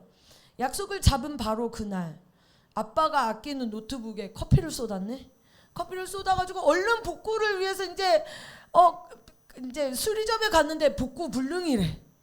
자, 오늘 아빠랑 얘기를 해야 되는데, 근데 이제 이런 경우에 우리 어머니들이 평화의 사자처럼 나타나셔가지고 이제 아빠한테 전화를 하죠. 아니, 딸이 커피 마시다가 흘려가지고 그게 복구 불능이 됐어. 이제 아빠도 알아. 이제 지금 컴퓨터가 문제가 생겼다는 걸 아빠도 알아. 아빠가 알고 있다는 걸 나도 알아요. 이제 이런 상황 안에서 저녁에 아빠를 만났어요. 아빠를 만났는데, 아빠, 내가 요즘에 고민은 이런 거였고요. 이거부터 시작해야 돼요. 아빠, 실수로 커피 흘려가지고 아빠 컴퓨터 못 쓰게 만들면 너무 미안해요. 이거부터 해야 돼요. 미안해요부터 해야 되죠. 그러니까 하나님 아버지 앞에 나갈 때 왜 회개 기도부터 해야 되느냐? 우리의 모든 죄는 하나님의 마음을 아프게 하는 거예요. 근데 우리의 모든 죄에 대해서 그분이 모르면 좋겠는데 그분이 다 알고 계신단 말이에요. 그러니까 이거를부터 회개 기도부터 하는 거예요. 그래서 근데 현재 사회는 얼마나 심각하냐면, 우리가 죄를 짓지 않으려고 하루 종일 정말 죄를 짓지 않으려고 해도 간접죄를 너무나 많이 짓게 만들어요. 요즘에 가요들은요 진짜 내용이 너무 심각해요. 사탄 숭배 같은 그런 가사들 너무 많아요. 그러니까 내가 내 귀를 보호하려고 해도 길에 지나가다가 그런 더러운 가사들, 더러운 음악이 내 귀에 꽂히는 거예요. 내 영혼 더럽히는 거예요. 그 다음에 저는 여러분이 할 수 있으면 드라마도 보시지 않는 것을 권하고 싶습니다. 제가 이제 저는 드라마 홀릭이 있었어요. 그래가지고 앉은 자리에서 24편을 다 볼 수 있는 엄청난 능력의 소유자였는데, 주님이 그걸 끊으라고 그래서 끊었어요. 그 끊게 된 에피소드도 주님이, 현주야, 그런 쓸데없는 것에 낭비할 시간이 없다. 딱 이렇게 얘기를 하셨어요. 그래가지고 제가 이제 그때 끊으려고 결심을 했는데, 그때 제가 월화 드라마 보고 있었고 수목 드라마 보고 있었고 금토 드라마, 이 주말 드라마 보고 있었는데, 그래서 주님과 타협을 했어요. 아, 주님, 이거 덜 궁금한 월화 드라마, 수목 드라마는 안 볼 수 있는데, 나머지 이거 주말 드라마 너무 궁금한데 이거 끝날 때까지만 좀 참아주시면 안 돼요? 이러면서 타협을 이제 시도를 했죠. 타협을 시도를 하고, 그다음에 이제 제가 그 주간에, 근데 계속 부담이 오는 거예요. 드라마를 끊으라는. 그래가지고 내가 이거 끊기는 끊어야 되는데 어떡하나 이제 이러고 있었는데, 이제 그날 주일 예배가 됐어. 주일 예배가 됐는데 그날도 막 드라마를 끊으라는 이 감동이 너무 세게 오는 거예요. 그래가지고 제가, 근데 우리가 이게 하나님의 음성이 들릴 때 그런 너무 선명하고 너무나 분명한 음성이 들림에도 불구하고 이거 내 생각 아니야? 또 이러잖아요. 내가 이제 끊고 싶지 않으니까 이거 너무 오바 아니야? 막 이러면서. 근데 이제 그날도 막 그러다가 주님한테 말했어요. 주님, 이게 진짜 드라마를 끊으라는 게 주님의 감동이면 오늘 설교 가운데 그런 단어라도 한마디 나오면 내가 진짜 끊겠습니다. 이랬어요. 그리고 그날 오전 예배가 무사히 끝났어요. 무사히 끝났는데 그날 무슨 외국인 친구들이 왔어요. 그래, 그 셜리 헌들리라고, 내가 이름도 기억해요. 근데 그래가지고 우리가 그때 개척교회였기 때문에 그런 분들이 오면은 그분들이 메시지 할 수 있는 시간 열어줄 때가 있어요. 갑자기 없던 오후 예배가 생긴 거예요. 약간 불안한 거지 제가. 오늘 오전 예배 무사히 끝났는데 오후 예배? 아니나 다를까 그분이 뭐라고 했냐면, 메시지 중간에 하나님을 위해서라면 엔터테인먼트를 끊을 수 있어야 됩니다 이러는 거야. 이제 빼도 박도 못해. 이제 진짜 끊어야 돼. 근데 제가 너무 자신이 없어가지고 그날 이제 천국 열쇠를 돌렸죠. 그날 이제 셀 모임이 모였어요. 셀 모임이 모였는데 하나님이 드라마를 끊으라는 감동을 계속 주시는데, 내가 이 주말 드라마가 너무 궁금해서 끊을 수가 없다. 기도로 도와달라. 그래서 그날 기도를 받고 그날부터 끊었습니다. 할렐루야. 마지막으로 제가 본 드라마가 파리의 연인이었습니다. 네, 그때부터 안 봤어요 제가. 여튼 근데 왜 드라마를 보는 게 나쁘냐? 주님이 그러시는 거예요. 이게 이제 드라마를 보다 보면 사기꾼 같은 놈들이 꼭 나타나잖아요. 사기꾼 같은 놈들이 나타나서 사기를 치잖아요. 그러면 우리가 그걸 보면서 저 나쁜 놈! 막 이러면서 이제 사기꾼이 잘못되고 막 갑자기 교통사고 나가면 쌤통이다. 사기 치더니 쌤통이다! 막 이러면서 이제 기뻐하시잖아요. 근데 주님이 그러는 거예요. 그 얘기는 가짜 얘기인데 그것에 반응하고 있는 내 감정 진짜 감정인 거예요. 그러니까 내가 화내지 않아도 되는데 쓸데없이 화를 내고 있는 거예요. 지금 그런 장면들을 보면서 내 감정을 소비하고 있는 거예요. 내 감정을 쓸데없이 더럽히는 거예요. 분노하고 미워하고 저 자식 막 이러면서 막 미워하고, 내 감정은 미워하는 이 감정은 진짜잖아요. 그래서 이런 가짜를 보면서 네가 진짜 감정으로 죄를 지을 필요가 없다. 간접죄를 짓는 거예요. TV에 음란한 장면이 나오면 막 좋네. 그 음란한 장면 내 안에, 내 마음의 성전에 담게 되는 거예요. 나는 음란할 이유가 없었는데 그걸 보면서 간접적으로 죄에 또 참여하게 되는 거예요. 제가 이제 그래서 드라마를 다 끊었어요. 그러고서는 이제 김연아를 봤어요. 사람이 참 이 안목의 정욕이라는 게 참 한도 끝도 없어요. 김연아를 보면서 김연아 진짜 멋있다 이러면서 이거는 괜찮겠지라고 했는데 성령님이 또 노크를 하신 딱딱딱. 야, 너 이 김연아 보는 내내 뭐 하고 있냐? 하나님 멋져요. 하나님 위대하세요. 와, 김연아 대단해. 너가 무엇을, 우리가 잘하네, 좋다 이 정도면 괜찮은데 찬양을 하잖아요.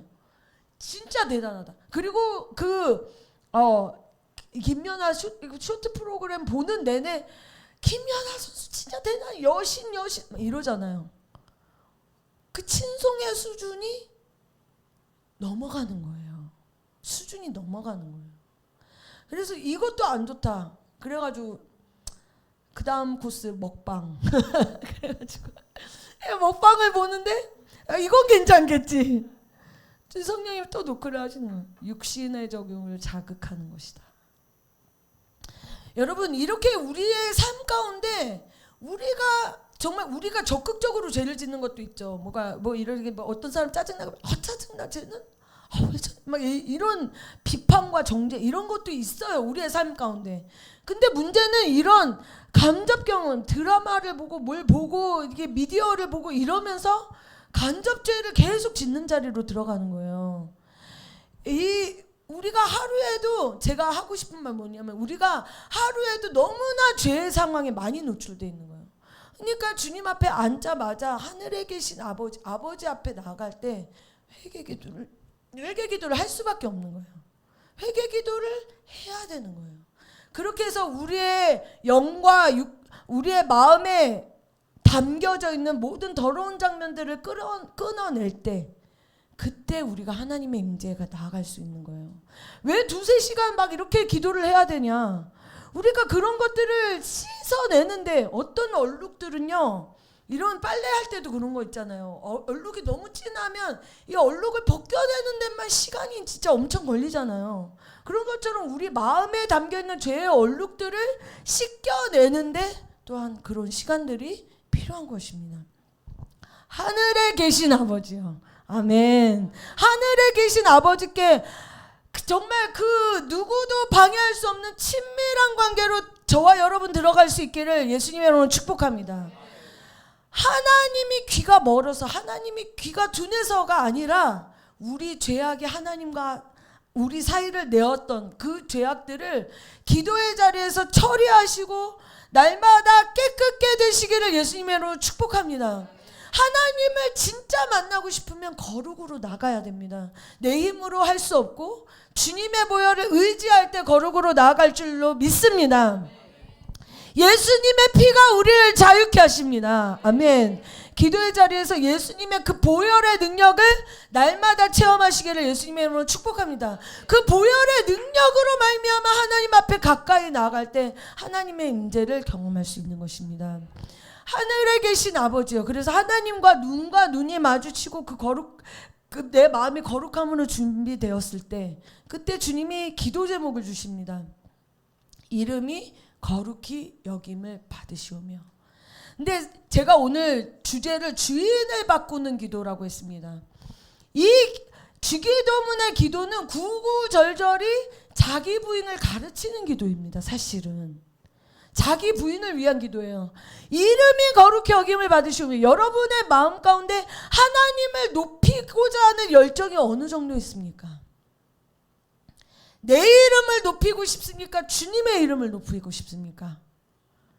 네, 우리가 나는 주님의 이름을 높이고 싶어 이렇게 말을 하고 생각을 합니다. 근데 실질적인 어떤 상황들이 닥칠 때는 우리가 그렇지 않아요. 예를 들어서 내가 뭘 실수를 했어요. 그때 가장 먼저 드는 생각이 주님의 이름이 높아져야 되는데 이건가요? 나 창피하다. 또 인간 이현주의, 이렇게 남들이 이상하게 보면 어떡하나? 이게 먼저 올라오나요? 우리가요, 생각보다 내 명예를 엄청 사랑합니다. 내 명예를 엄청나게 중요하게 여겨요. 나를 위한 생각이 너무 가득 차 있어요. 내가 남들 앞에서 좀 괜찮아 보이는 게 예수님의 이름이 높아지는 것보다 훨씬 중요할 때가 너무 많아요. 제가 하나님, 내가 오늘도 모든 어떤 일들을 할 때 정말 잘하게 해주세요. 사실은 내가 잘했으면 좋겠어요, 이거예요. 예수님의 이름이 높아졌으면 좋겠어요가 아니라 내가 잘했으면 좋겠어요, 이거라니까요. 자기 애가 있어요. 우리 안에 정말 너무 깊은 뿌리 가운데 자기 애가 있어요. 나를 사랑하는 마음. 나를 사랑하는 마음은 결국 내 이름을 높이고자 하는 열정을 만들어냅니다. 예수님의 이름이 높여지는 데는 관심이 없고 내 이름을 높이는 데는 관심이 있고, 우리의 어떤 기도가 가장 잘 되느냐 이걸 볼 때도 내가 어느 정도로 주님의 이름을 높이고 싶냐 여기에 이걸 알 수 있어요. 우리의 기도만 자세히 살펴봐도 내가 어떤 기도를 하면서 가장 열정을 쏟는가. 예를 들어서 이제 당장 100만 원이 필요해. 오늘 100만 원이 필요해. 주님 100만 원 주세요. 이게 간절히 나오는가? 주님의 이름이 오늘도 높아지기를 원하는 이 기도가 간절히 나오는가?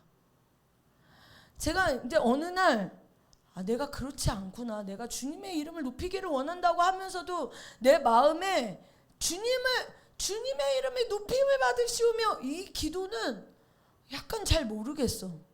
근데 내 필요를 구하는 기도는 막 진짜 완전히 내 마음을 완전 올인해가지고 완전히 쏟아부으면서 기도할 수 있어. 벌써 이게 다른 거를 알았어요. 제가 이 기도가 다르구나. 내가 원하는 걸 기도할 때랑 주님의 이름이 높아지면 좋고 안 높아지면 할 수 없고, 이게 있는 거를 알게 된 거예요. 그래서 제가 그때부터 기도를 했어요. 주님의 이름을 높이기 원하는 열정을 주십시오. 그 기도를 시작했어요. 구하라 그리하면 주신다. 주님의 이름을 높이기 위한 열정을 주십시오. 그런 기도를 시작한 지 한 2년인가 3년인가 이렇게 흐른 것 같아요. 근데 어느 날 주님이 이걸 진짜 나에게 주셨구나를 알게 됐어요. 어떻게 알게 됐냐면, 제가 어느 날 이렇게 신문을 보는데 어느 목사님이 무슨 비리로 재정 비리가 일어나서 어떻게 됐대. 이제 이런 게 이제 신문 기사에 뜬 거예요. 떴는데 내가 그 주님의 이름을 높이기 원하는 이 열정을 구하기 전에 그 신문 기사를 보면서는 그 목사님 왜 그랬대. 끝. 근데 제가 이 어느 날 이 주님의 이름을 높이는 열정을 주십시오. 나 이 기도가 뭔지 잘 모르겠습니다. 이 열정부터 주십시오. 이렇게 기도를 하고 한 2, 3년 흘렀을 때 비슷한 기사가 떴어요. 어느 목사님 재정 비리 어쩌고 저쩌고 이런 게 떴어요. 근데 제가 그 기사를 보는데 너무 마음이 아픈 거예요. 하나님, 예수님의 이름이 진짜 위대한 이름이고 예수님의 이름이 유일하게 구원을 주실 수 있는 이름인데 이 사건 때문에 또 예수님의 이름이 가려지겠네요. 너무 마음이 아픈 거예요. 그걸 보면서 내가 바뀐 거예요. 제가 이 기사 하나를 보는 태도도 바뀐 거예요. 예수님의 이름에 대한 염려와 마음의 아픔이 생긴 거예요. 여러분, 주기도문의 기도가 와닿지 않는다, 나에게. 이게 전심으로 기도되지 않는다 그러면 이런 기도부터 시작해 보세요. 하나님, 내 이름보다 주님의 이름을 높이게 하여 주십시오. 내 이름에 대한 열정이 끊어지고, 사람들이 나를 좋게 보면 좋지, 내가 뭐 잘하면 좋지, 나에 대한 자기 애를 끊어버리고 주님을 높이기 원하는 열정을 부어주십시오. 이게 자기 이름을 위한 부인의 기도입니다. 내 이름이 아닌 내 이름에 대한 열망을 제거하고 하나님의 이름을 높이기 원하는 열정. 예. 주기도문은 우리가 단순히 하늘에 계신 아버지 이렇게 할 게 아니라 하나하나 진짜 어떻게 하면 자기 부인으로 나아갈 수 있는지, 이런 기도를 할 때 진짜 자기를 부인할 수 있고 이런 기도를 할 때 십자가를 지는 길로 나아갈 수 있다라고 주님이 가르쳐 주신 기도인 것입니다. 주인을 바꾸는 기도로 나아가시기를 예수님의 이름으로 축복합니다. 나라가 임하시오며, 내 이름이 아닌 주님의 이름을 위해서 살고 싶습니다. 이 기도도 쉽지가 않아요. 왜냐하면 내 안에 너무 뿌리 깊게 나를 위한 사랑이 있기 때문에. 근데 나라가 임하시오며, 이거는 엄청 빡셉니다. 나라에 임하시오며, 이제 왕이 내가 아니라 주님이 되어 주십시오. 나라가 임하시오며, 내 가정에서 나라가 임하시오며, 내 삶 가운데 나라가 임하시오며, 나의 재정 가운데 나라가 임하시오며, 나의 관계 가운데 나라가 임하시오며, 나의 삶의 모든 전반적인 영역에 내 룰이 아닌 하나님의 룰이 임하시오며, 이 얘기예요. 나라가 임한다는 건 법이 임한다는 거거든요. 내 법으로 살아가고 싶은 부분이 있어요. 하나님, 나는 저런 싸가지랑은 놀고 싶지 않고요. 기왕이면 성품이 좋은 사람이랑 지내고 싶고 막 이러면서 이제 내 취향이라는 게 있단 말이에요. 나는 이런 사람이랑은 지내고 싶고 저런 왕싸가지랑은 말도 안 하고 싶고 이런 이 룰들이 있어요, 내 안에. 그 룰이 뭐 꼭 나쁘다, 다 나쁘다 이렇게 볼 수는 없지만 그 룰은 하나님의 룰과 대치될 때가 있어요. 주님이 그러시죠. 너희가 너희를 선대하는 사랑만 사랑하면 이거는 이방인들도 다 한다. 그러면서 선한 사마리아 사람의 예를 들어주시죠. 어떤 사람이 강도를 만났는데, 자, 요즘의 세상은 좀 더 힘든 것 같아요. 강도를 만난 사람을 도와주다가 강도한테 또 당할 수도 있어요. 예를 들어서 그런 손해를 각오할 수 있느냐? 하나님이 주시는 관계 안에서 왕따랑 친하게 지내래. 주님이 왕따랑 친하게 지내면 같이 왕따 당할 수 있어요. 요즘 세상이 참 무서운 세상이에요. 근데 왕따랑 친하게 지내래. 그러면 나도 왕따 될 수 있는 걸 각오하고 그 왕따랑 친하게 지내야 되는 거예요. 모든 일에 나의 룰을 꺾고 하나님의 룰이 임하게 만드는 거예요. 자, 아주 쉬운 예로 하나님이 우리의 삶 가운데 뭘 원하세요? 항상 기뻐하라, 쉬지 말고 기도하라, 범사에 감사하라. 이는 그리스도 안에서 너희를 향하신 하나님의 뜻이니라. 항상 기뻐할 수 있어요? 엄청 빡셔요. 항상 기뻐하는 거. 슬픈 일도 생기고 힘든 일도 생기고 막 마음이 무너지는 일도 생기고, 근데 그럴 때 기뻐하래. 뭐 때문에? 하나님이 함께 하시기 때문에.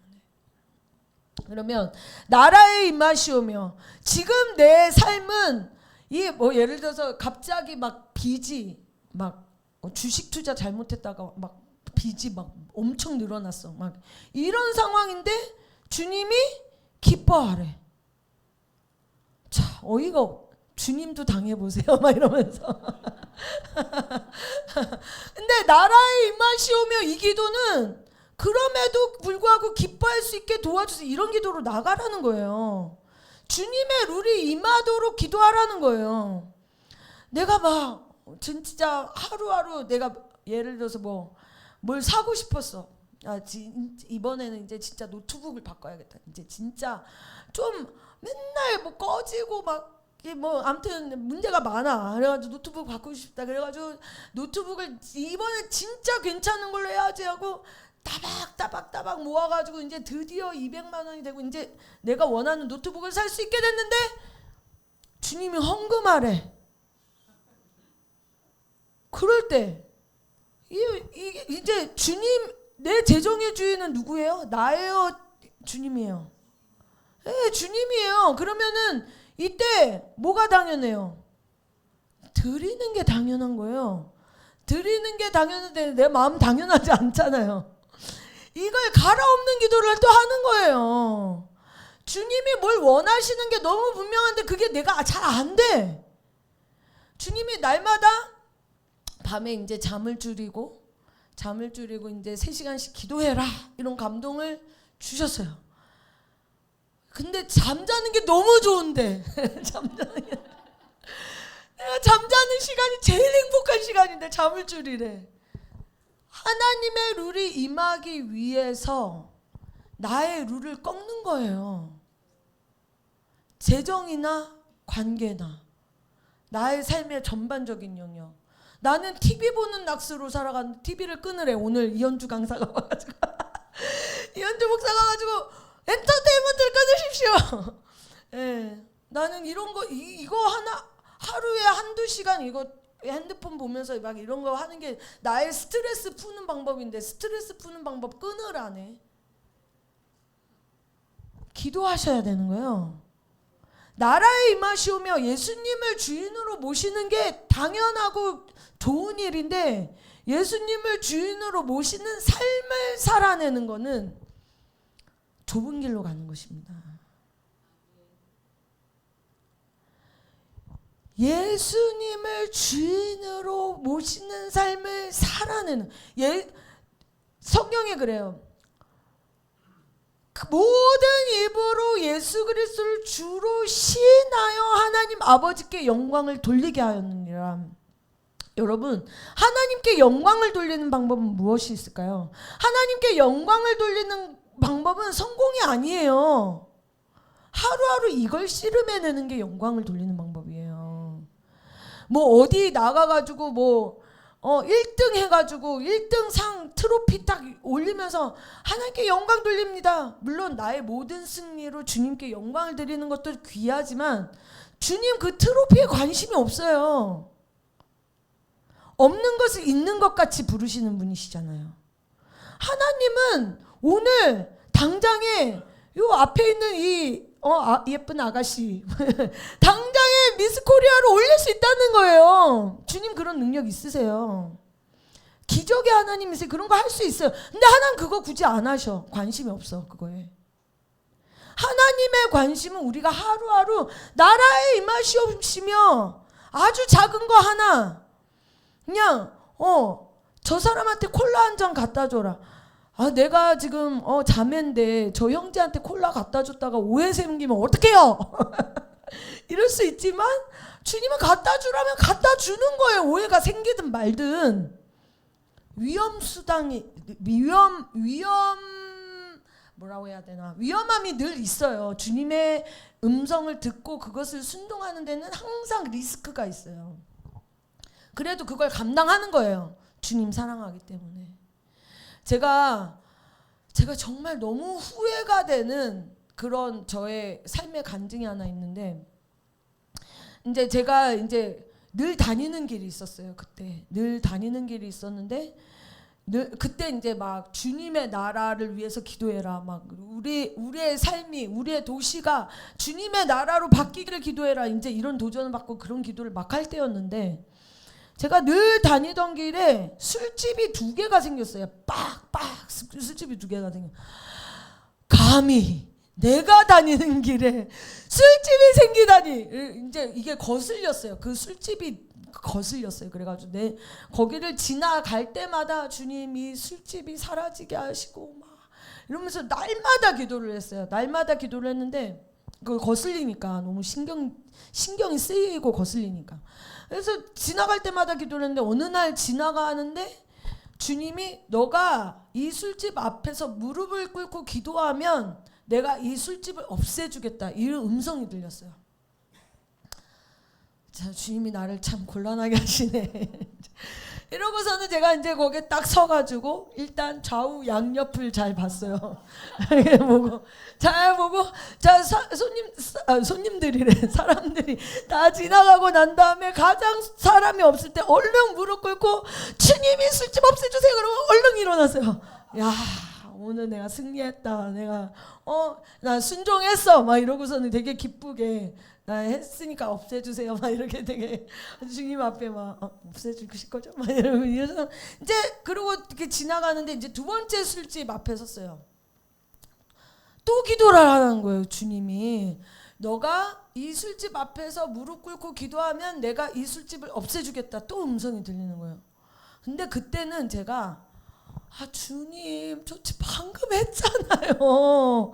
방금 했잖아요. 이러면서 주님 내가 다음번에 주님이 이 얘기 하시면 꼭 순종할게요. 이러고서는 그냥 지나갔어요. 그러고서는 까먹었어요. 그러니까 원래는 거기를 지나갈 때마다 늘 술집이 거슬려서 늘 술집 없애달라고 기도했는데 그러고서는 완전히 이 거슬리는 것 자체가 없어졌어요. 내 기억에. 아예 이 술집 2개가 없어졌어요. 근데 그러고서 몇 달이 지났는데 어느 날 이 길을 지나갔는데 이 첫 번째 술집이 음식점으로 바뀌어 있는 거예요. 할렐루야. 진짜 하나님이 하신 거예요. 2번째 술집은 지금도 술집이에요. 하나님이 한 번 말씀하시고 나서 다시는 그 말씀을 안 하셨어요. 그러면서 제가 성경을 보면서 충격을 받게 된 게 뭐가 있었냐면 모세에게 주님이 그래요. 너가 반석을 명령해서 물을 내라. 하나님의 계획에는 있었어요. 반석을 명령해서 물을 뿜어져 나오게 하는 게 하나님의 계획에는 있었어요. 근데 다시는 그 말씀을 안 하세요. 그리고 그 기적은 영원히 사라졌어요. 태초부터 지금까지 그 모세의 시기 가운데 하나님이 그 기적을 주고 싶었는데, 반석아 너는 물을 낼지어다, 이 말로 물이 쏟아져, 반석에서 물이 쏟아지는 기적을 하나님 하고 싶었고 하나님의 계획에 있었는데 모세가 순종하지 않으므로 영원히 그 기적은 일어나지 않습니다. 하나님의 음성의 타이밍이 있어요. 하나님 좋은 분인데 한 번 말씀하시고 또 말씀하시고 또 말씀하시고 이러지 않아요. 물론 우리가 연약해서 주님의 음성을 못 지킬 때는 가르치기 위해서 주실 때도 있어요. 그 말씀을 또 하시고 또 하시고 이럴 때도 있어요. 친절하신 하나님이셔요. 근데 어떤 거는 절대 다시 얘기 안 하세요. 그 음성이 한 번 들려지고 그리고 순종을 안 하면 영원히 사라져요.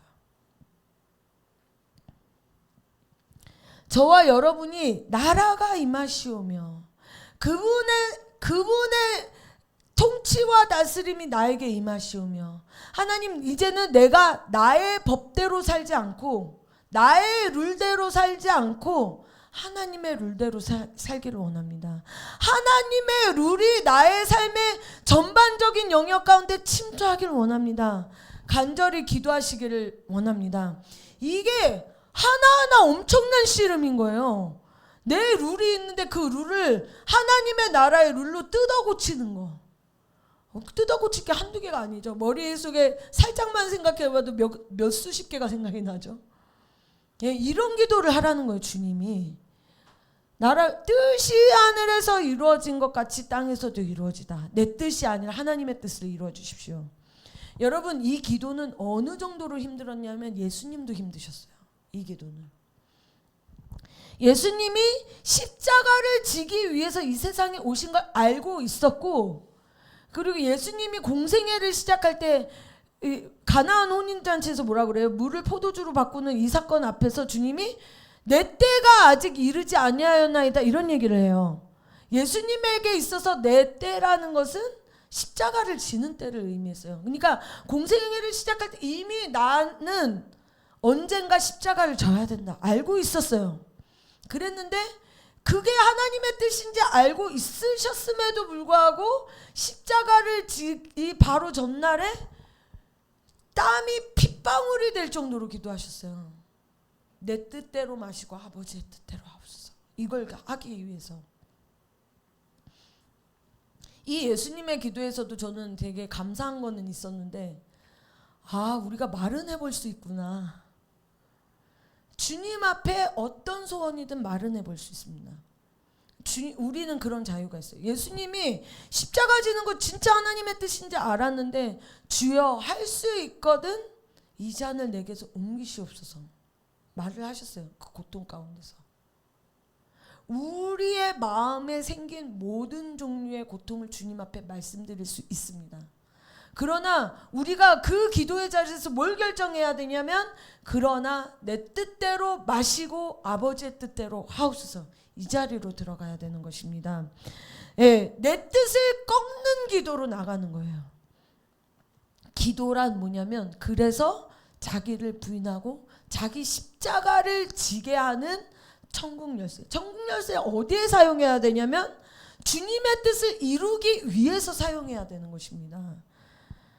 저와 여러분의 삶 가운데 주님의 나라가 임하기를 소원합니다. 나머지 말씀 이따가 이제 오후에 하겠습니다. 우리 이 시간에 기도하는 시간을 가질 텐데, 하나님 아버지, 기도하는 것을 우리가 기도를 할 때 하나님 내 뜻대로 하지 않고 하나님 내 뜻을 꺾고 하나님의 뜻을 이루기 위한 기도로 나아갈 수 있도록 도와주시옵소서.